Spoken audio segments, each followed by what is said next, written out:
Hola, hola, buenas tardes amigos y amigas, soy Sebastián Izquierdo y esto es Capitalismo Revolucionario y en este día especial trajimos a don Hermógenes Pérez de Arce, una persona que de la que muchos reniegan por considerarlo un derechista recalcitrante dentro de lo que es el mundo más libertario al que yo pertenezco, pero yo lo rescato profundamente, he leído sus libros, creo que es un gran aporte a nuestra cultura, a nuestra posición cultural respecto al mundo, sobre todo en temas, por ejemplo, de impuestos, el desvío drástico y en otros temas así. Así que vine con don Hermógenes y quisiera conversar con él varios temitas. Así que primero parto por saludarlo. ¿Cómo está, don Hermógenes? Hola, Sebastián, buenas tardes. ¿Cómo está? Bien, y quería preguntarle al tiro de entrada, ¿qué opina usted de cómo están dándose las elecciones presidenciales? Y así como una apuesta, ¿cómo cree usted que va más o menos a salir la cosa? Porque usted es un personaje de política y partamos con cosas más actuales y nos vamos yendo a lo más histórico. Bueno, mi batalla y mi aporte en estas elecciones presidenciales es contribuir a que José Antonio Kast pase a la segunda vuelta, cosa que es muy fácil, pero no es muy posible, porque eso requeriría que la gente de derecha votara por él, que es el único candidato de derecha. Esto es una ironía, la gente de derecha no vota por el único candidato de derecha, pero si votara pasaría a la segunda vuelta José Antonio Kast y Sebastián Piñera, y la nueva mayoría quedaría excluida del gobierno en la primera vuelta. Y eso es el propósito que yo persigo y la aspiración que tengo en esta elección. Y a eso contribuyo con mi blog, que escribo cada 2 o 3 días, donde abogo justamente porque se dé ese resultado. Ya, usted ha tenido unos temitas con Piñera, yo lo nombré el otro día cuando hice mi video review sobre el programa Piñera. Nombré que usted había tenido unos problemas con él el 91, cuando fueron los dos, creo que fue el 91, 89, cuando fueron los dos candidatos a diputado, a senador. ¿Nos podría contar un poco esa historia? Porque Piñera, mucha gente que no sabe toda esta historia, gente que incluso de nuestro sector y dice, no, si Piñera, yo lo considero que es una persona un poco turbia, un poco mafiosa y leyéndolo a usted también confirmé un poco esas cosas. No sé si usted nos puede contar esas anécdotas, son importantes para mi gusto. Bueno, a mí no me gusta mucho repasar eso, la gente dice que lo hago porque él me ganó en la elección, lo cual es verdad, pero yo era amigo de él antes. No, pero ahora yo se lo estoy pidiendo, no es que usted se lo haya sacado de gusto. Yo era amigo de él antes del 89 y cuando fuimos candidatos a senador lo conocí, porque uno conoce a la gente cuando compite con ellos. Uno conoce a la gente cuando juega un partido de tenis y ve que le chantean los puntos, que cayeron en la línea y dice fuera. Ahí uno empieza a conocer a la gente y dice, con este que no juego más. Los flighters dicen, ¿me queréis conocer? ¿Me queréis conocer? Claro. Cuando te enfrentan, eso. ¿me queréis conocer? Eso es muy realista. Y yo conocí a Piñera enfrentándome a él, y me hizo todas las trampas imaginables, pero todas las imaginables. Entonces yo dije, este no es un buen sujeto. Y he mantenido esa tesis en los últimos 30 años. Y lo sigo sosteniendo, no es un buen sujeto. Yo no creo que deba ser presidente, y con el currículum que tiene, o prontuario mejor dicho, no lo contrataría ni de junior siquiera, ni de jardinero, no lo contrataría nada, menos de presidente de la República. Y este último gobierno que hizo, que fue el 5º gobierno de la Concertación y que le entregó en bandeja a la nueva mayoría, ¿qué opina usted del último gobierno Piñera? Bueno, yo sostengo contra lo que él dice, todos dicen que fue un buen gobierno.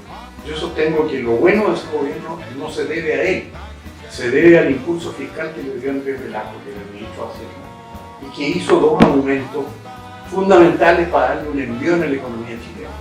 Un envión que no se podría haber sostenido, pero después la suerte permitió que se sostuviera. Aumentó en 16,5% el gasto público en el año 2009, cosa que no ha pasado nunca, ni antes ni después. Y aumentó la inversión pública en 2009 también en 25,1%, cifra todavía más estratosférica. Y eso le dio un envión de demanda a la economía chilena salvaje, que permitió que Piñera creara 500.000 empleos en 2010, que se debían a Velasco, y que la economía creciera 5,8%, porcentaje que después fue cayendo en la medida que se acabó el envío. No, claro, y el sujeto sabe, así que por lo tanto cuando lo prometió sabía que eso ya estaba hecho. No. Bueno, no sé si se habría dado cuenta, porque no sabe tanto como él cree. Yo sabe mucho menos de lo que él cree que sabe. Creo que el sujeto sabe porque cuando se dio cuenta que estaba recaudando más y que tenía un crecimiento alto, estaba recaudando más y tenía el precio del cobre, precio histórico, se montó un subsidio a la clase media para que compren departamentos y con eso armó una pequeña burbuja inmobiliaria, pequeña, no una burbuja catastrófica, pero una pequeña burbuja inmobiliaria que también creó una pila más de empleo. Así que yo creo que él más o menos sabe cómo, cosa que yo no estoy de acuerdo, a mí me parece poco sano ir así manipulando la economía, dirigiéndola. Bueno, pero él actuaba por su cuenta, como no sabe mucho, contra la opinión de su ministro de Hacienda, que obviamente no podía decirlo, Felipe Larraín. Felipe Larraín no era partidario de subir los impuestos como subió Piñera, porque además no era necesario. Dos veces lo subió. Para el royalty al principio y con motivo del terremoto lo subió, y después lo subió porque la reforma tributaria en la encuesta tenía alta calificación. Entonces había que hacer una reforma tributaria y volvió a subir los impuestos, a suprimir las rebajas que estaban contempladas en la legislación para esa época. Y Bachelet 1 salvó por puro Velasco. Bachelet 1 fue una persona que no tenía pensado ser presidente de la República, pero apareció en la encuesta, fue producto de la encuesta. Y entonces, obviamente, tal como hicieron con Guillier ahora, Guillier es producto de la encuesta. Guillier desplazó a Lagos en el Partido Socialista, por lo que decía la encuesta. Con Bachelet pasó lo mismo. Había muchas cuerdas para ese tronco, obviamente. Y Bachelet figuraba lejos como la preferida en la encuesta. Entonces tuvieron que decir, esta niñita que no tiene idea de nada, va ganando, así que tenemos que apoyarla. Pero resultó que esta niñita, como no tenía idea de nada, no hizo nada en su primer gobierno. Se lo hicieron, digamos, los varones con B larga socialistas, y con B corta también. Y ellos le armaron el cuento. Hicieron un gobierno moderado, en el fondo le obedeció a su tata Lago, porque Lago la había llevado al Ministerio de Salud, donde se hizo popular, y de ahí la llevó a Defensa, donde se subió un tanque y ahí se hizo incontenible. Entonces por eso quedó lanzada y propuesta ya con el 80% para el 2013, que fue cuando ganó. Entonces, Bachelet eran dos fenómenos. Uno, la niñita que no sabía nada y que se dejó manejar y por lo tanto hizo un gobierno razonable. Y dos, Bachelet 2.0 que se creyó el cuento. ¿Y cuál es el cuento de ella? Marxismo, leninismo. Admiradora de la República Democrática Alemana, creyendo que ese era el ideal para Chile. Y por lo tanto, y el ideal de Cuba también, recordemos el trotecito para ir a entrevistarse con Fidel, su ídolo máximo. Y ahí tenemos el resultado. Un muy mal gobierno que además va a ser derrotado por eso. Ahora hay que decir algo, independiente de que Velasco haya actuado de forma más o menos digamos, inteligente en el momento que se venía encima de la crisis subprime y podía pegarnos y mandó este impulso del gasto público. Sí, además tenía la plata, pero el gasto público uno sabe que independiente que uno tenga o no tenga la plata, después no se puede echar atrás, es muy difícil bajarlo. Y es fácil subirlo, pero es difícil bajarlo. Y hoy en día estamos igual producto de esas medidas, y sobre todo por producto de Piñera, que era supuestamente de derecha, que tenía que haber atajado eso, no lo hizo, y tenemos con déficit fiscal, con deuda pública, y eso es muy peligroso. Cuenta los rumores de Palacio que a Bachelet le gustaba ir a donde el ministro de Hacienda a pedirle plata para cosas más locas imaginables. Y él le decía a Bachelet, Michel no se puede, no hay plata, Michel no se puede, no hay plata, hasta que terminó renunciando. Se me olvida el nombre de este ministro que renunció. Rodrigo Valdés. Es Valdés, claro, él fue el que renunció, pero cuenta la leyenda que el rumor de Palacio que Bachelet iba todo el tiempo a pedirle plata para cosas ya más locas, imposibles. Así que el punto es que de pronto lo que hace Velasco, si bien Velasco es una persona que yo respeto mucho, creo que es de los de izquierda el más decente, por lejos, en el fondo es abrir un grifo que después yo creo que va a costar muchísimo cerrar. Bueno, que Velasco lo que tenía era el colchón de los fondos de reserva que están invertidos en el extranjero, que llegaron a ser 30.000 millones de dólares, que ahí se debían eso justamente a la política de Nicolás Seguirre cuando fue ministro de Hacienda, que inventó esto, de acumular, y por eso creó este presupuesto que es cíclicamente equilibrado, o sea, no se fija en cuánto entra y cuánto sale, sino que siempre va dejando una reserva. Claro. Y entonces ellos, Nicolás Seguirre Prudente y Velasco, acumularon enorme cantidad de reservas. Y era cuando Frey reclamaba, porque Frey y Tagle no entendía esta cuestión, y reclamaba de que ¿por qué no nos gastamos las reservas? Y decía, le vamos a dejar 31.000 millones de dólares a la derecha, decía. si no la gastaba. Y fue más o menos así. Porque Pero ahora tenemos una deuda de 50 y tantos mil millones de dólares, con el interés y todo son como 66 mil millones de dólares. ¿Vale? Es pesadito, es como el doble de lo que teníamos ahorrado. no, pero a ver, empecemos con Sebastián Piñera, que aumentó la deuda, que era del 8% del PIB, del Producto Interno Bruto, al 12% del PIB en su gobierno. O sea, no tiene nada que estarle criticando a la Bachelet. La Bachelet lo ha aumentado del 12 al 20 y tanto, pero él lo aumentó del 8 al 12, o sea, del PIB. O sea, se han endeudado para cubrir todos estos mayores gastos fiscales. Y eso resta independencia tanto al país, a la nación, como a los individuos que la componen, porque tienen una compromisos futuros de pago que tienen que realizar en base a impuestos y que probablemente tengan que realizar también sus hijos y nietos si es que la cosa no se para. Y por eso es importante votar por Kast, porque la cosa tiene que parar. Tiene que detenerse en algún momento esto de gastar como loco. Respecto de los otros candidatos, a ver si sale algo un poquito más gracioso. Nos cuenta qué opina, por ejemplo, de Artés, de Navarro. Bueno, Artés es estrictamente marxista-leninista. Estalinista sin ningún renuncio. Y además es un tipo que yo creo que hasta lo podrían meter preso por las cosas que dice. En otros países sí, en Alemania Alemania se va preso. Hay que cerrar el Congreso si no aprueban las leyes que yo propongo. Y las leyes que yo propongo expropian todo sin pagar. O sea, es un revolucionario al extremo. No, es un reaccionario al extremo, él quiere volver a la monarquía. Nosotros queremos más revoluciones, más capitalismo, más liberalismo, más democracia, más república. A mí me gusta ese punto de vista. Yo sostengo que el gobierno militar hizo una revolución. Y yo quiero escribir sobre eso, que aquí en Chile hubo una revolución militar, 73-90. Nosotros le hemos cambiado el nombre a todo el asunto. Claro, hicimos una no de pronunciamiento. No, nosotros le pusimos otro nombre novedoso. Eso lo creó un amigo que tiene un diario que se llama Letras Libertarias. Él me dijo, mira, ¿por qué no le decimos toda esta cuestión de esta forma? Un día que estábamos en el sur en una gira, yo estaba dando una charla sobre la importancia de los valores occidentales, incluso para la gente atea como yo, en el sur. Y él me dijo, mira, ¿por qué no lo llamamos así? Entonces dijimos que esto se iba a llamar el periodo de reorganización nacional. Y el periodo de reorganización nacional empieza con Allende. Y hay un experimento socialista de izquierda. Después viene del 73 al 75 hay socialismo de derecha. Del 75 o sea, siguió habiendo control de precios, la revolución de derecha empezaría el 78.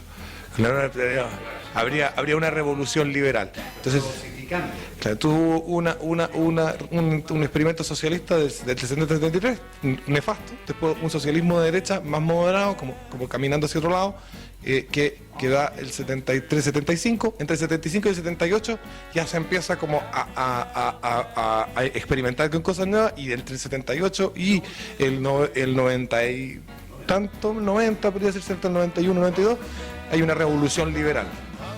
Y eso, a todo ese periodo le llamamos periodo de reorganización nacional. Entonces, le eliminamos el conflicto. Era un momento en que los chilenos no estábamos de acuerdo, así que intentamos varias cosas. A los de izquierda les molesta mucho porque ellos quieren ser víctimas. Que no se puede hablar tampoco de los chilenos. Eran unos chilenos que intentaban una cosa, otros chilenos que intentaron todo lo contrario, que fue la revolución militar, y que establecieron un nuevo modelo, y que nos sacaron de la cola de los vagones que iban a la saga del desarrollo, a la cabeza de América Latina. Y eso es lo que Clinton llama la joya más valiosa de la corona latinoamericana. Eso dijo Clinton cuando vino en el 91. Hay que entender que a la izquierda le gusta volver a cosas como así como parecías como el Imperio Carolingio. Es como que están todos como colectivamente en unas granjas, ¿no es cierto? Con un señor feudal que es el comisario del partido, y hay un rey que es el dictador, y hay toda una serie de directrices morales súper estrictas, súper de inquisición, así como esto de que ahora no se le puede tirar un piropo a una mujer porque te encarcelan, porque tú estás cometiendo como una especie de agresión sexual si le dices, oye, que eres linda. Esto en otros países es así. Ahora con todo este credo LGBT que te han montado, que en Canadá si tú le dices a un travesti él en vez de ella, te vas preso 5 años. Entonces es grave la cosa porque te montan inquisiciones sobre sus cosas, sobre sus religiones propias, y también en temas económicos que tenés que ser como del proletariado, no sé qué. Entonces al final lo que te van montando es un sistema medieval. Es un sistema medieval con otro credo, que no es el cristiano, pero es un sistema medieval igual, en términos de la estructura. Entonces hay que entender, a la derecha, al capitalismo, al liberalismo, al conservadurismo moderno, como una revolución frente a todo eso, que busca la república, que busca la dignidad individual, que busca la propiedad privada. La propiedad privada es una revolución, creo yo. Bueno, en un medio socialista es una revolución. Pero lo que pasa es que el socialismo medieval, como lo llamas tú, que tiene mucho de medieval porque suprime la libertad personal, no funciona con libertad. Entonces por eso cayó el muro de Berlín y cayó la cortina de hierro, porque Gorbachov creía que podía haber socialismo con libertad y empezó a dar algunas libertades y se le derrumbó el edificio. Por eso cayó. ¿Y por qué tuvieron que dar libertades? Porque estaban acusando al régimen chileno de violaciones de los derechos humanos. Y entonces en Helsinki, en los años 70, empezaron con esta persecución contra el gobierno chileno, porque Brezhnev decía, nunca más va a haber otro Chile. Y esta persecución redundó en que ellos les empezaron a decir, bueno, ¿y cómo andamos por casa? ¿Cuál es la libertad que hay en sus países? Y ahí salió Gorbachov con la perestroika y la glasnost, y empezó a dar derechos y se vino abajo el edificio. Eso fue muy importante, Pinochet, para que se venga abajo del edificio soviético, ¿no? Independiente que yo no me considero pinochetista, tal vez me considero José Piñerista, pero sí creo que es una figura que marca un antes y un después en la Guerra Fría, el hecho de que él haya tomado el poder y eso además haya resultado que funcionase, y además que la izquierda se haya montado por primera vez en la historia, la izquierda a montar todo este escándalo con respecto a los derechos humanos, que era con lo que más se quedaban callados porque eran los que más los violaban.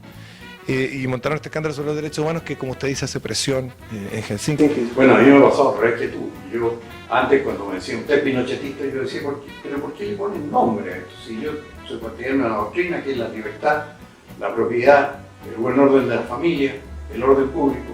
Eso, ¿por qué le ponen pinochetismo? Pero tanto insistieron que he decidido ya declararme pinochetista. Sí, digo, soy pinochetista.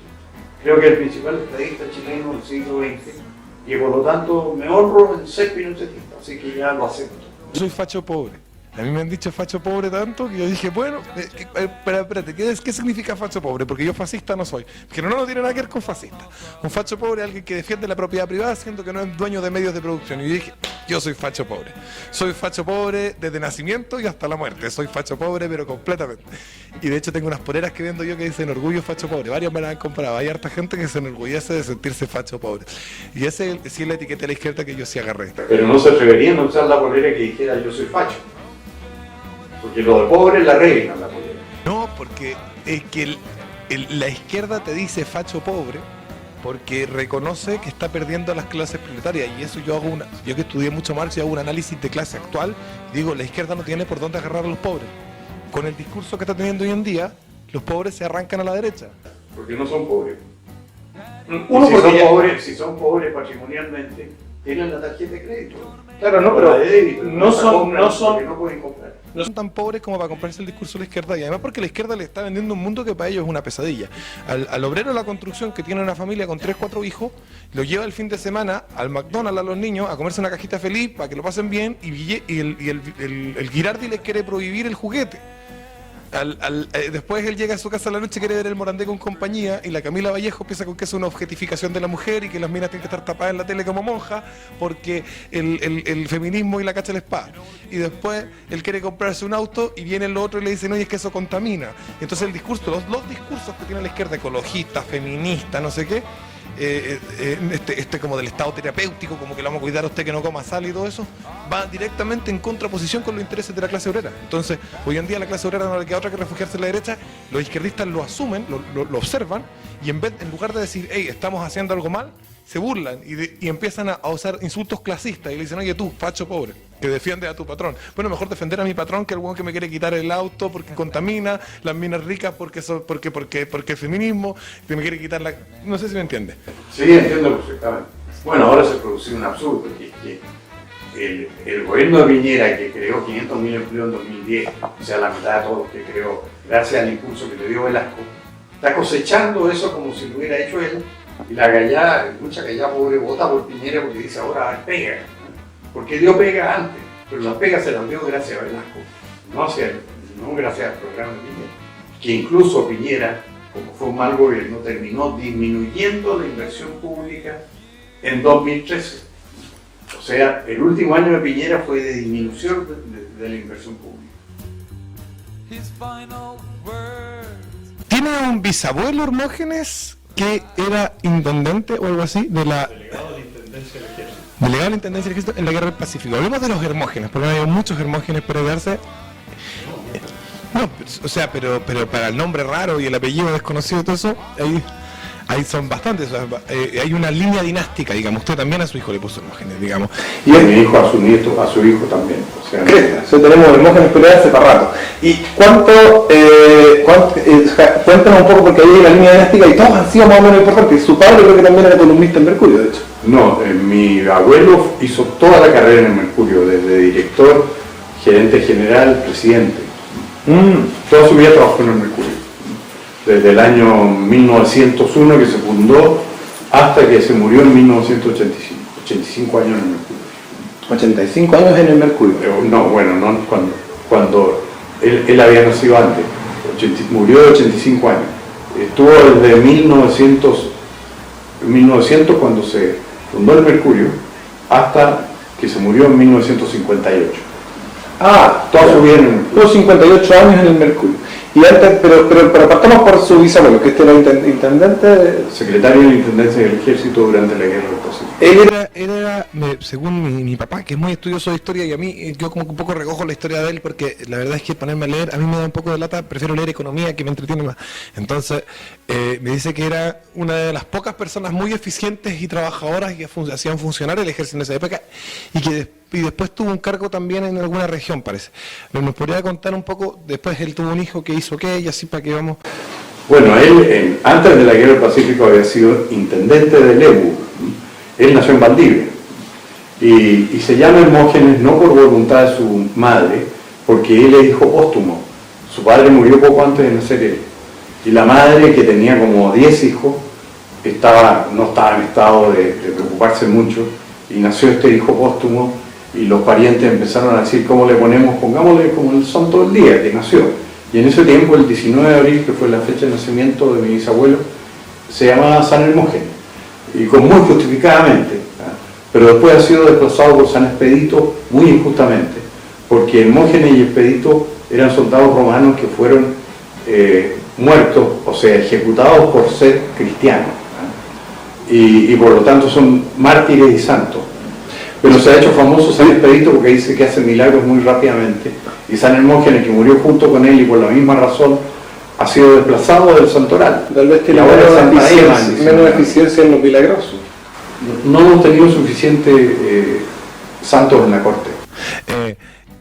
Haciendo un paralelo pequeño, antes de seguir con la historia de su familia, eso le falta a la derecha hoy en día, ese ímpetu que tenían los primeros cristianos, eso de tirarse a los leones. Uno ve cómo estaban, por ejemplo, Délano y todo esto en el caso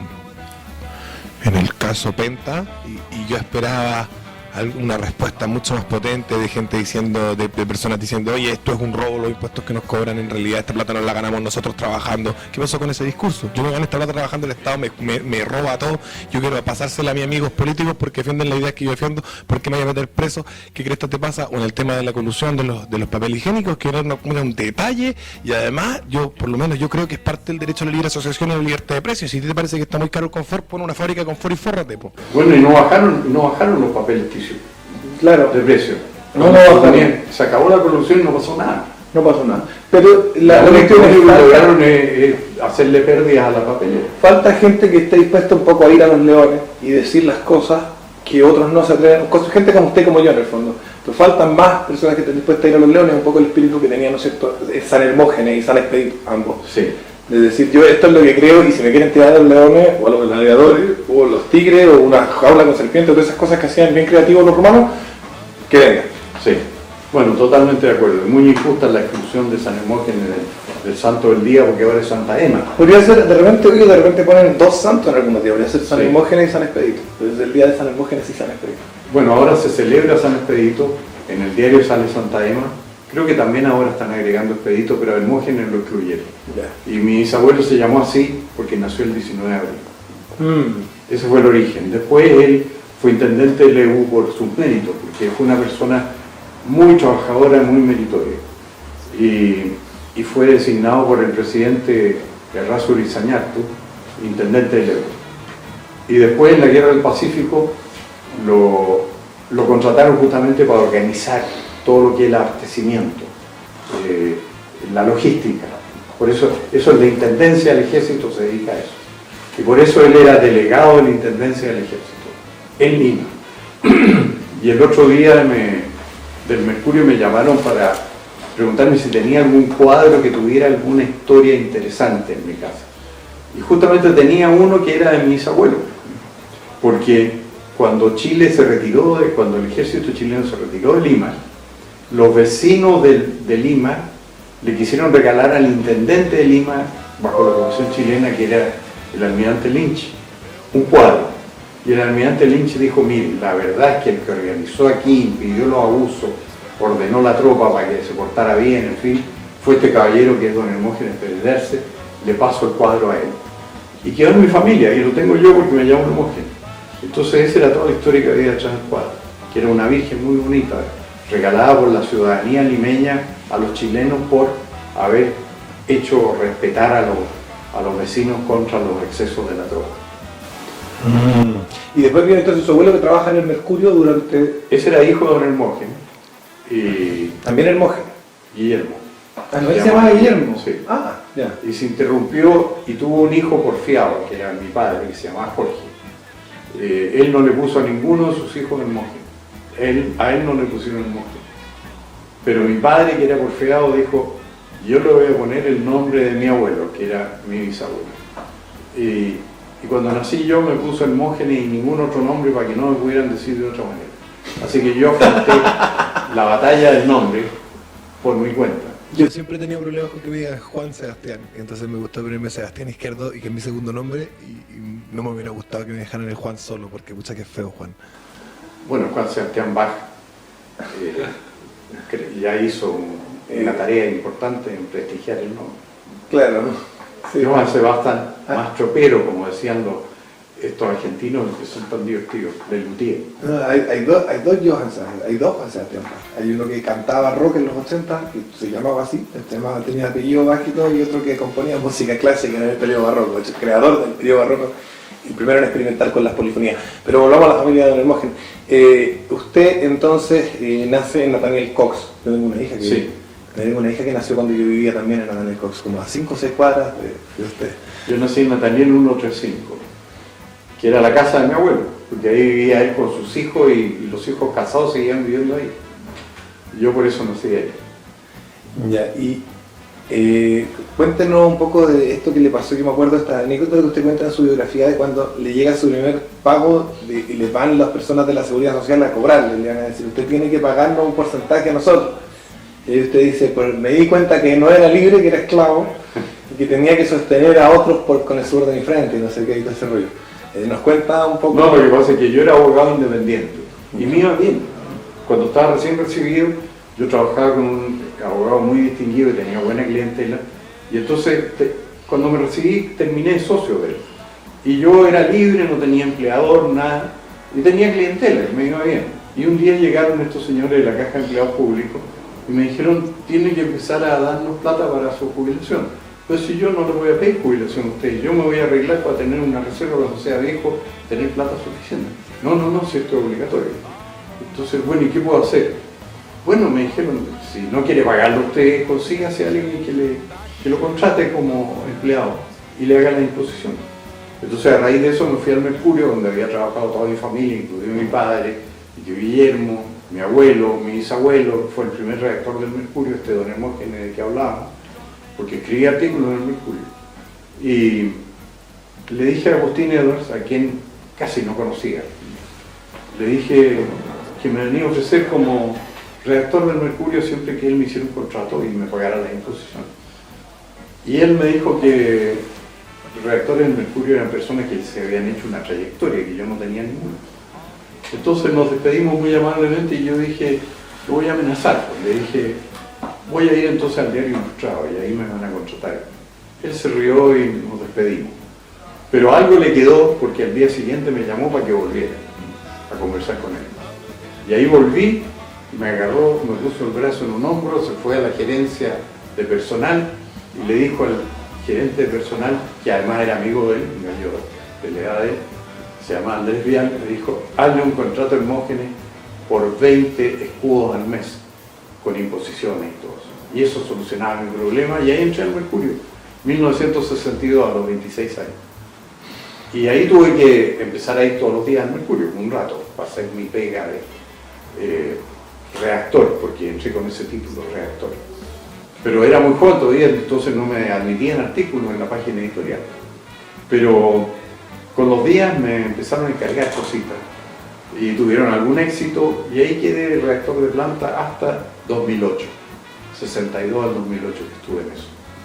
Claro, y él siguió trabajando en el Mercurio en el periodo que usted fue diputado, porque usted fue diputado Yo fui diputado en la época de la Unidad Popular. Sí, en ese tiempo me salí del Mercurio. Cuando me eligieron diputado, yo tenía esas ideas, así que uno tenía que ser muy independiente, no podía ser empleado, en fin. Quise ser diputado full time, renuncié al Mercurio, pero después fui exonerado político el 20 de septiembre por el gobierno militar y volví al Mercurio. Usted tiene un espíritu liberal adentro que le palpita o que usted se sienta más conservador. Sí, sí. No, yo soy, en lo valórico soy conservador, en lo económico soy liberal. Ya, pero Creo en la además libertad económica. hay una pulsión liberal en usted que dice: yo quiero ser independiente, no quiero que tenga un contrato, no quiero que me digan qué hacer. Claro. Y eso no es tan económico, también es una cosa valórica. Es la idea de que voy a vivir Claro, mi el propia valor, vida. el valor de la libertad. Claro. ¿Cómo fue ser diputado en el tiempo de Allende? Fue muy violento, porque la política estaba absolutamente dominada por la violencia. Y de hecho yo, que nunca he sido un tipo peleador ni nada, los únicos combos que he dado y recibido en mi vida los recibí en la Cámara, y los di en la Cámara. Porque en el colegio no peleaba, no tenía enemigos ni combos ni nada, solo muy excepcionalmente. Y en cambio en la Cámara a cada rato había incidentes de hecho. Y un día se armó una trifulca tan grande que quedaron todos que fuimos a pelear en el medio del hemiciclo. Y hubo una pelea a combos, pero a matar. Algo así como un concierto de música punk. Sí, un club de la pelea. Yeah. La política estaba muy presidida por la violencia en esos años. Y de hecho eso reflejaba un poco el estado del país. Es impresionante porque a mí que yo soy de derecha, el otro día se me dio por buscar la lista de personas que habían fallecido producto de la violencia política como víctimas de la izquierda durante el gobierno de López.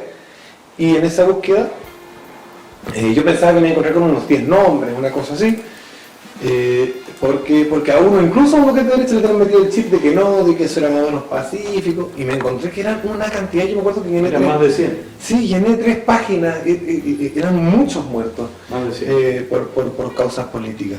Sí. Y había cosas horribles, como niños de 14 años pisoteados por una turba, persiguiendo por una turba de personas partidarios del gobierno que perseguían a un contrario y pasaron por arriba a un niño de 13 años y lo pisotearon todo y se murió.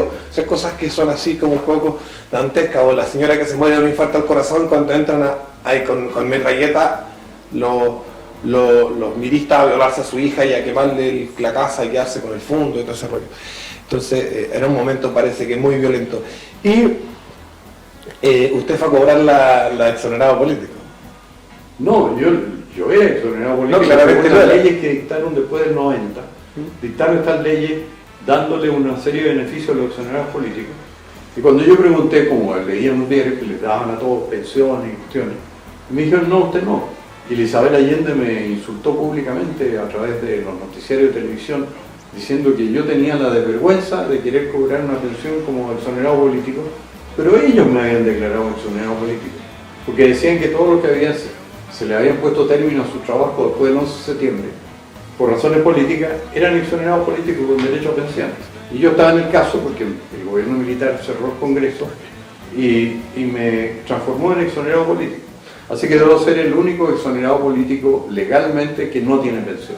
Y hay exonerados políticos que no son exonerados políticos. Hay una gente que ni siquiera había nacido en 73 que está recibiendo pensión de exonerado político. Claro, con solo un testimonio que prestaron parlamentarios para acreditar que esas personas eran exonerados políticos.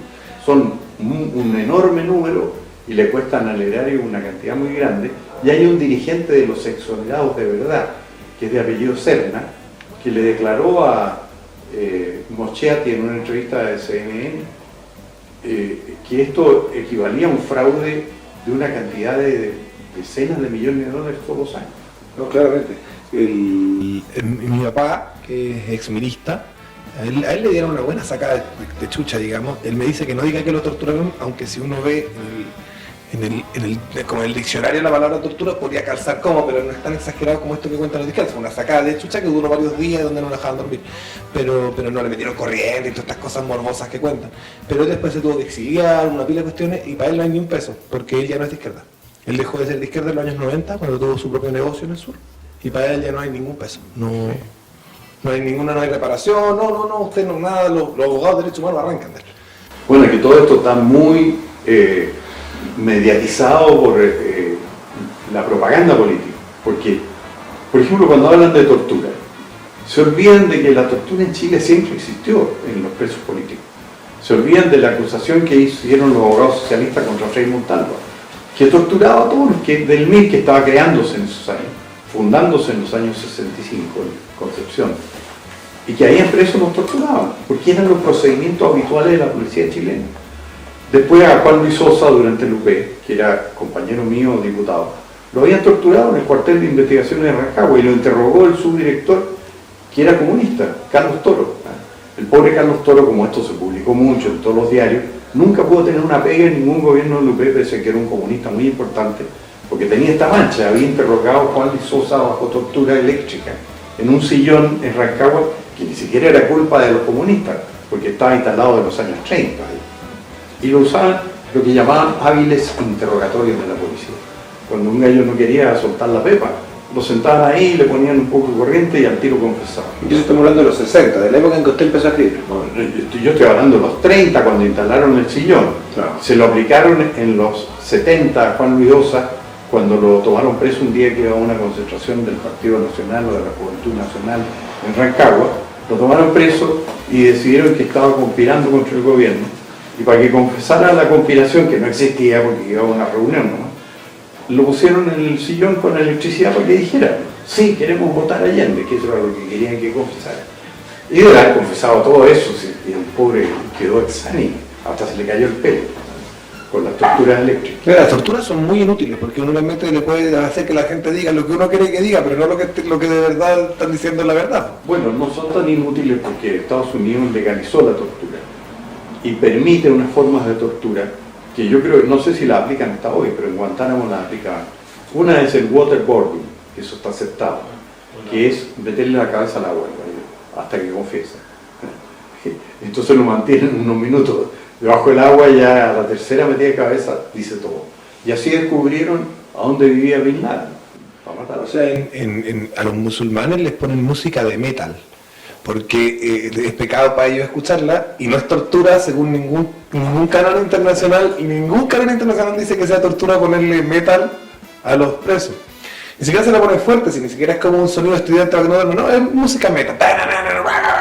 Y para ellos es pecado escuchar eso. Entonces los musulmanes empiezan con que no se van a poder ir al cielo si siguen escuchando esto, así que tienen la opción de confesar y perder las gracias de Allah, o seguir escuchando esto y también perder la gracia de Allah. Oye, no, pero yo quería hacer otro punto sobre esto de la tortura, porque se le han cargado todo al gobierno militar. Cuando lo que hicieron los militares, que tenían 20.000 guerrilleros en armas en Chile, y cuando caían presos los interrogaban, fue llamar a los gallos de investigaciones, que eran expertos en interrogatorios.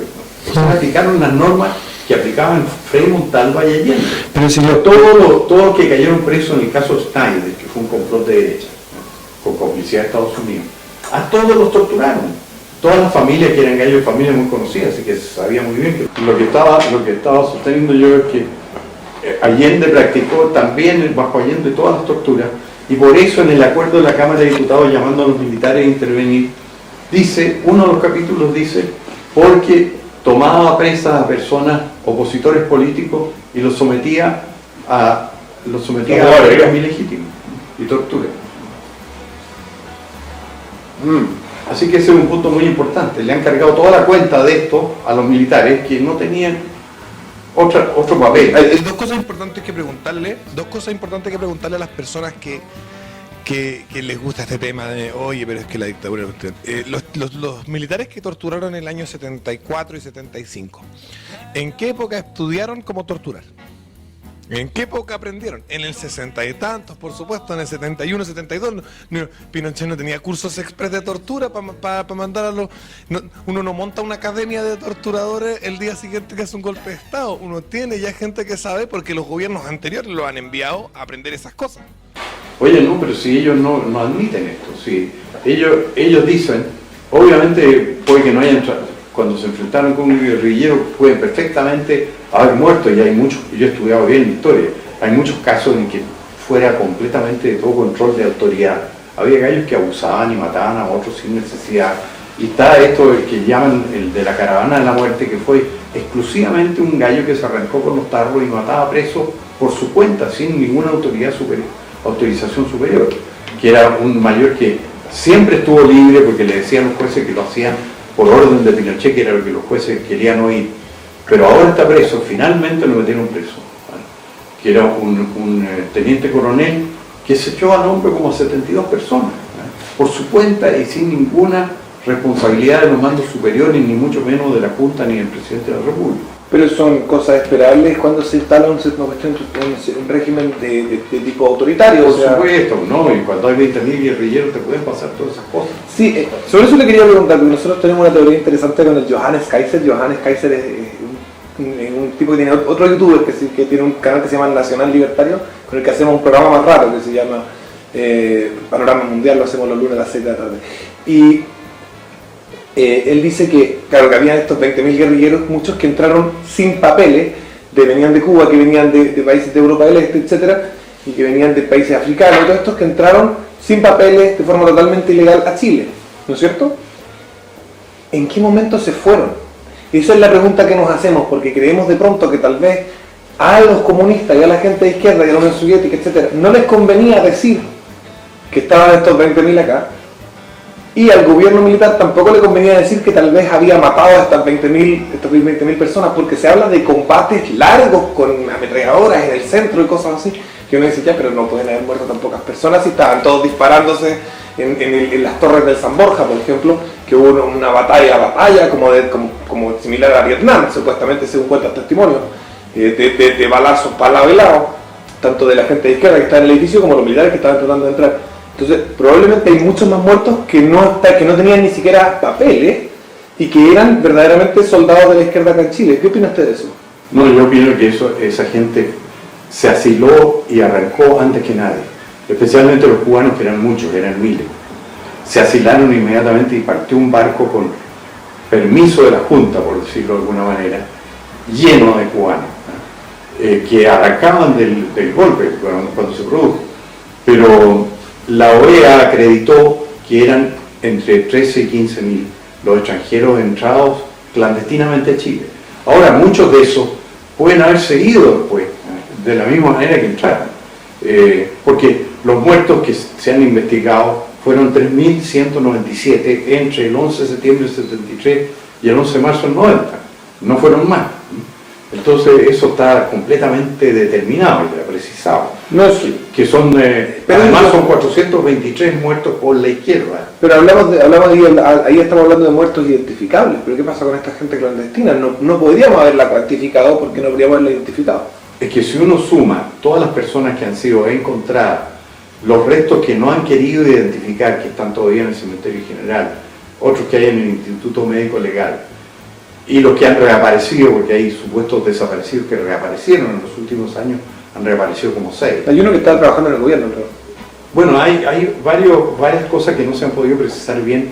Hay uno que dicen que estaba preso por un secuestro permanente, pero que tuvieron que liberarlo porque resultó que el secuestrado estaba viviendo en el Perú y que estaba documentado todo eso. Yo lo busqué en la página del Poder Judicial y no lo podía encontrar.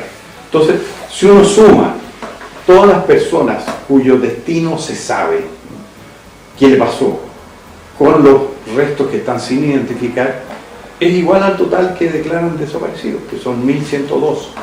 Ese es el total. Entonces, el problema de los desaparecidos no existe en este momento. Se sabe qué le pasó a cada persona. Lo que pasa es que había casos como cuando se arrancaba un militar con los tarros y fusilaba como ahora tiene a Cheire procesado por La Serena. Ahí fue un oficial que por su cuenta llegó y fusiló a 15 gallos. Y Cheire fue inocente de eso, aunque estaba ahí. A Cheire lo están procesando por haber estado ahí. No vamos a ser nosotros los que defendamos a Chile. Sí, da pocas ganas por cómo se comportó él. Claro, es lo que uno hace cuando uno se porta como Piñera, como Cheire, que después cuando las ve verdes no hay nadie a su lado para defenderlo. Sí. Porque los traicionaste a todos y los que tenían ahí al lado eran conveniencia, ¿no?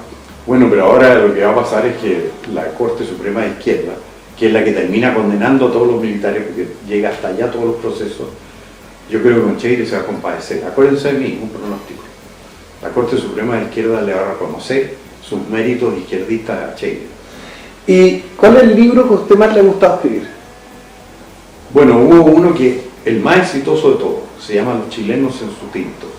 Y me gustó porque no me di cuenta cuando lo escribí. Yo creo que es el único que no he leído. Bueno, se agotó y no sé por qué no lo han editado más, porque estuvo como 30 semanas entre los más vendidos. Y después que se agotó, Aprieta el rojo. no lo volvieron a editar. Me contaba de Chilenos en su tinto, que es Sí. el libro que más le gusta escribir y que creo que yo no leí. El que más el se único vendió. que no he leído. El que más se vendió, está agotado. Y se puede comprar, eso sí, bajarlo por internet en mi blog. Mi blog se llama blogdehermogenes.blogspot.com. Ahí está, a un lado tú pinchas los libros y Amazon te los manda, una firma chilena en asociación con Amazon. Te manda el libro al computador, pero no lo puedes imprimir, pero lo puedes leer en pantalla. Y ese libro fue el más exitoso de todos, tuvo 29 semanas, entre los 10 más vendidos, muchas semanas fue el primero.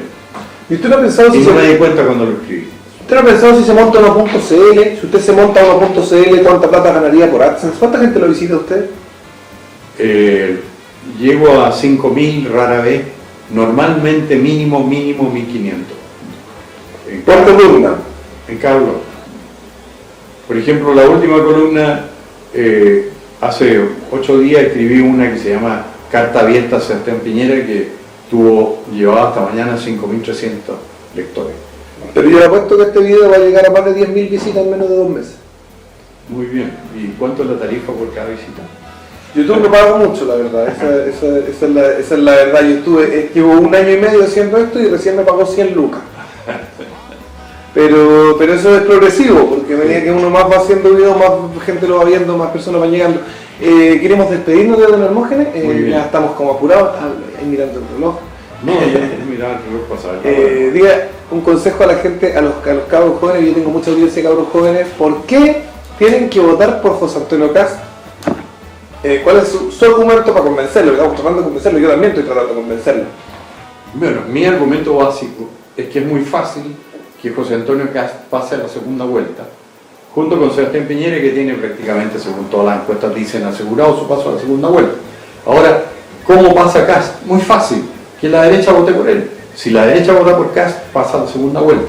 Pero los derechistas están obnubilados con Piñera, que no es de derecha, y que ha perseguido a los militares como nadie, mucho más que él, lo ha perseguido, porque de las 1.300 querellas que hay contra los militares, 1.000 las interpuso bajo el gobierno de Piñera y con su secretario Rodrigo Villa, muy activo ahí para querellarse contra los militares, que además por delitos inexistentes, porque O sea, pero sin prueba suficiente.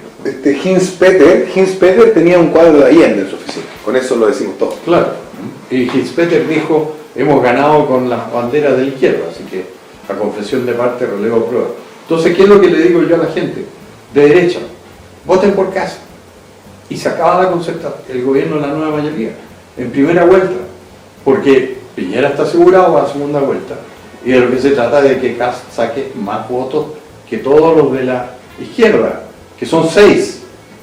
El espectro de derecha se divide en 2, el espectro de izquierda se divide en 6. Entonces es muy fácil que una suma dividida por 2 gane a todos los de la suma que está dividida por 6. Digamos que el 50% que se divide por 6 y un 50% que se divide por 2. Por lo tanto, lo lógico sería que los otros saquen como 15% cada uno. menos, o 10% cada uno. 10%, menos de 10% cada uno si se divide 50 en 6. Y el otro que sacaran 25-25 y pasaran los dos a segunda vuelta. Eso es el ideal. No sería lógico, pero probablemente no suceda. Si la gente de derecha se comporta como persona de derecha, va a suceder. Entonces hay que pedirle huevos a la derecha, cuesta. Y no solo huevos, porque pedirle cerebro, ¿no? Si es cuestión de que piensen un poco. Yo creo que tienen mucho miedo que gane Guillermo. Yo lo he visto y es más pánico que otra cosa. Pero es que entonces que voten por Kast y derrotan a Guillermo. Si Guillermo no puede pasar del 20%. ¿Está claro? Claro, totalmente claro. Qué Espero bueno. que le hagan caso a otras mujeres. Yo me voy a despedir.